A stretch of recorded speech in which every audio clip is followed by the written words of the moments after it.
이사야 24장 10절 11절 말씀 공독합니다. 이사야 24장 10절 11절 말씀 같이 공독합니다. 약탈을 당한 성읍이 허물어지고 집마다 닫혀서 들어가는 자가 없으며 포도주가 없으므로 거리에서 부르짖으며 모든 즐거움이 사라졌으며 땅의 기쁨이 수모되었도다. 아멘. 아멘. 오늘 말씀은 여호와의 심판의 날에 사람들의 거주지가 황폐화되어서 사람이 거주할 수 없게 됨을 말씀하는 것을 내용을 하고 있습니다.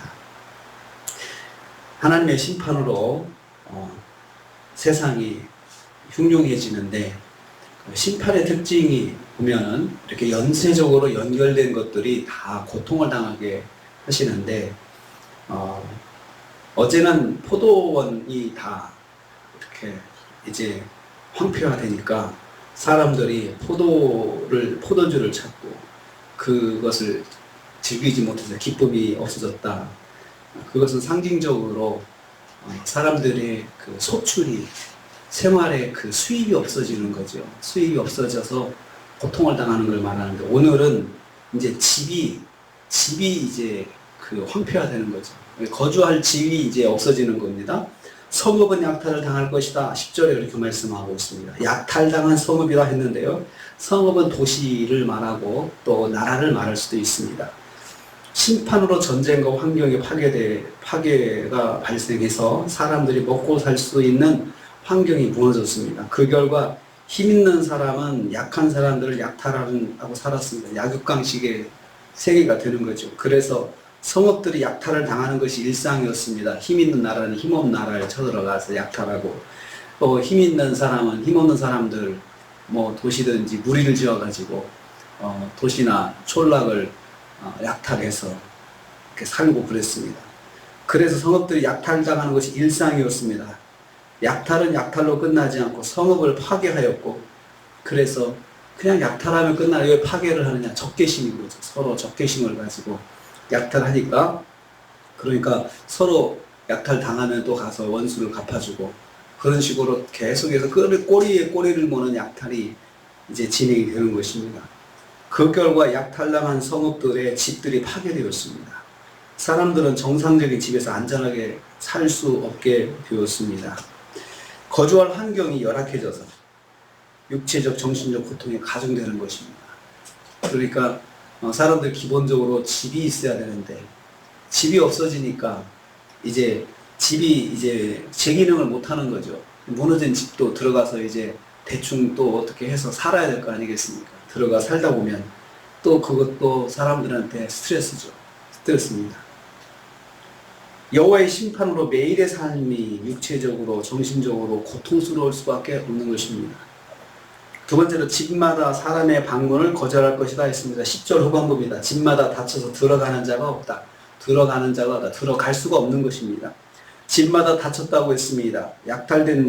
약탈로 파괴된 집을 다시 세워서 사람들이 거하게 되었습니다. 사람들은 집을 굳게 닫고 살게 되었습니다.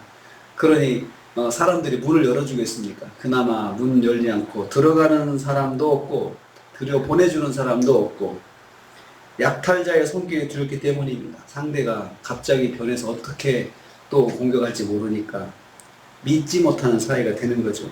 그래서 집에 방문하는 자가 전혀 없습니다. 이웃과의 단절입니다. 약육강식의 사회 속에서 사람들의 마음은 더욱 폐쇄적으로 변해갈 수밖에 없었습니다. 여호와의 심판을 받은 세상은 나라와 나라 사이의 관계가 끊어지고 지역과 지역 사이의 관계가 끊어지고 개인과 개인 관계가 끊어지는 삭막한 사회가 되고 말 것입니다. 그러니까 심판으로 환경이 어려워지니까 사람들이 마음이 공격적이 되고 그리고 나라도 공격적이 되고 서로 공격하고 질서가 깨지는 것이죠. 세계 질서가 깨지고 개인 간의 질서, 국가 간의 질서가 깨지고 그러니 그런 질서가 깨지면 어쩔 수 없이 약육강식의 사회가 되는 것입니다. 그러면 폐쇄된 사회가 될 수밖에 없습니다.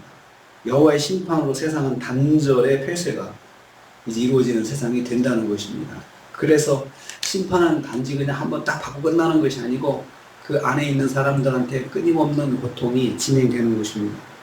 그래서 11절 말씀이 모든 즐거움이 소멸된다. 다시 또 반복됩니다.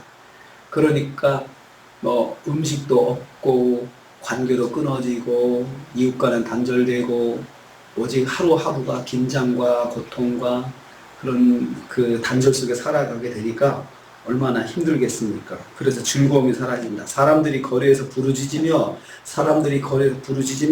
포도주를 찾아 헤매면서 고통스럽게 부르짖는 장면을 묘사하고 있습니다.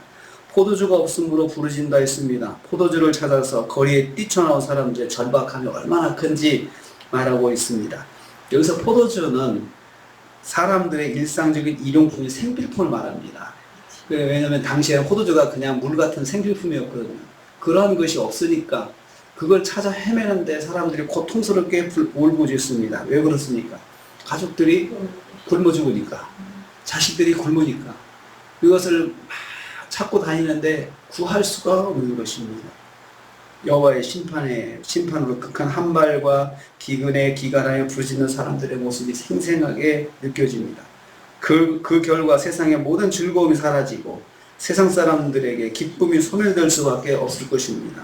만나는 사람, 보여지는 사람마다 절망과 탄식의 기쁨은 깊은 한숨만 보일 뿐입니다. 보는 사람들이 다 탄식합니다. 세상에 웃을 일이 없는 거죠. 웃을 일이 없고 지나가면 스치는 사람의 얼굴도 고통스럽고 나 자신의 얼굴도 고통스럽고 모두가 집에 가도 고통스럽고 서로가 고통스러운 그런 모습을 보일 수밖에 없어서 땅의 기쁨이 소멸되고 모든 즐거움이 암흑하였다. 모든 즐거움이 그냥 사라져버린 거죠. 캄캄한 어둠처럼 사라져버린 거죠. 그만큼 여호와의 하나님의 심판이 두려운 것입니다. 심판의 날이 그렇게 두려운 것입니다. 그러므로 우리는 이 말씀을 통해서 하나님께서 이렇게 잘게 이렇게 말씀을 한 절 한 절 보다 보니까 하나님께서 이것저것 그냥 아예 심판을 하시면 틈이 없게 만드시는구나. 솟아날 틈이 없게 만드시는구나. 그것을 여기서 볼 수가 있습니다. 그래서 전하는 선지자의 마음이 얼마나 안타깝겠습니까? 이걸 다 느끼고 보고 전한다 생각해 보세요. 아무리 전해도 사람들이 돌아오지 않고 그럴 때 전하는 자의 마음은 속이 탈 수밖에 없습니다. 또 사랑하는 가족들, 사랑하는 백성들, 사랑하는 하나님의 백성들이 그렇게 곁길로 가서 그렇게 방황할 때 전했는데 돌아오지 않고 그러면 얼마나 더 속타겠습니까? 이 말씀을 전하는 이사야 선지자의 마음이 새카맣게 타들어갑니다. 자신은 하나님의 마음을 아니까.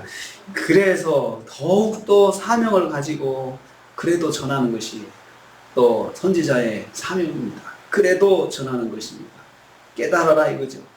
그래서 한 사람이라도 건지는 것이 생명구원을 하는 선지자의 사명이기 때문에 들을 게 있는 자는 들을 수 있도록 반복해서 또 외치고 울부짖어 외치고 몸으로 외치고 그렇게 해도 돌아오지 않는 그 사람들의 모습이 얼마나 완악한지 볼 수가 있습니다. 오늘도 우리 하나님께서 정말 그 세상을 향해서 세상 구원을 하나님의 마음이 여기 담겨 있습니다.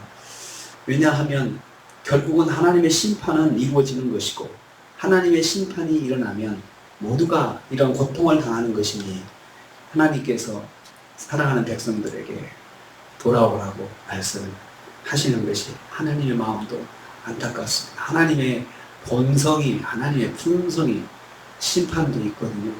죄는 죄로 철저하게 심판하시는 것이고 하나님의 사랑의 구원의 계획이 있으시지만 구원의 계획도 철저하게 진행하시지만 하나님의 심판도 철저하게 진행하시는 분이시기 때문에 하나님께서 또 하나님의 마음도 안타까운 마음으로 선지자에게 전하시는 것을 느낄 수가 있습니다.